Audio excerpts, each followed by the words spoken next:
maanta waa maalin weyn waxay maalin weyn u tahay waa maalinta caruurta Afrika sida wada ogtihiin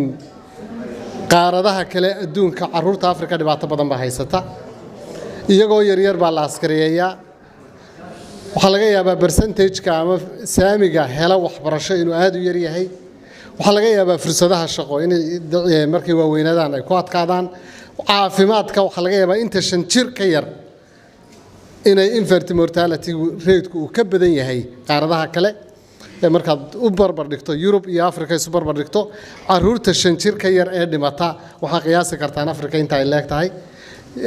child soldiering waxa la yiraahdo in khasab lagu askariyeeyo waqtigiina Africa dhibaatada ka jirta waxaynu maanta u joognaa kor u qaadista iyo weynaynta caruurta Africa oo ay ugu horeyso caruurta Soomaaliyeed ee aynu maanta mas'uulka ka nahay ee aynu halkan u joogno Nelson Mandela xigmad buu ka tagay caruurta ku saabsan wuxuu yiri jiilka jooga hogaamiyaasha jooga waxa ugu weyn dhaxalka ugu weyn ay ka tagaan waa inay ka tagaan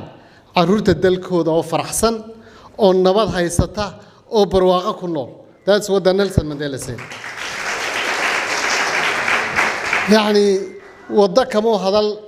jidad kama hadal guriga kama hadal wax kale kama hadal Mandela dhaxalka ugu weyn legacy-ga ay ka tagi karaan madaxda Afrika waa caruur qurux badan oo nabad ku faraxsan oo waxbarasho haysata oo nabadgelyo haysata oo caafimaad haysata oo nuuraysa oo isjecel oo sidii aynu ahaan jirnay subaxdii qoyska ay mar qura indhaha ku kala qaadayaan ubaxa waxa lagu masalaa ubax ama flower ama fiore quruxda caruurtu markay kala jaadka tahay wiilal iyo gabdho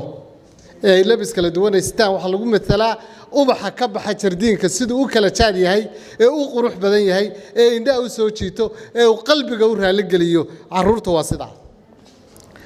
caruurtu waa hanti waa dadka dhaxli doona dalkan waa jiilka ku xigay ee hogaamin doona dalka tarbiyad bay u baahan yihiin waa run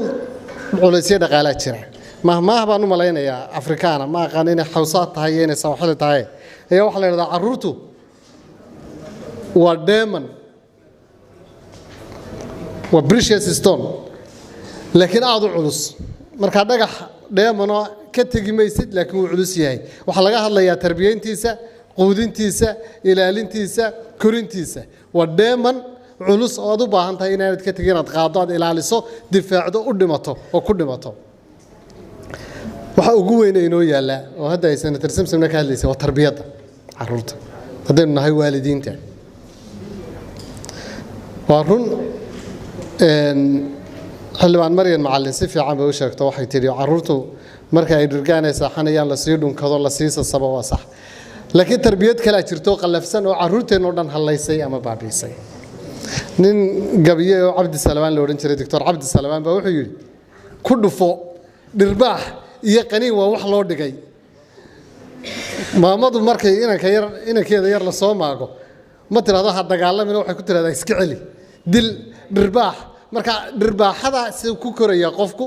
qaniiyadaas ku koraya violence-kaas ku koraya waxaan u baahanahay caruurta tarbiyadooda inaan barno deriska akhlaaqda qiyamka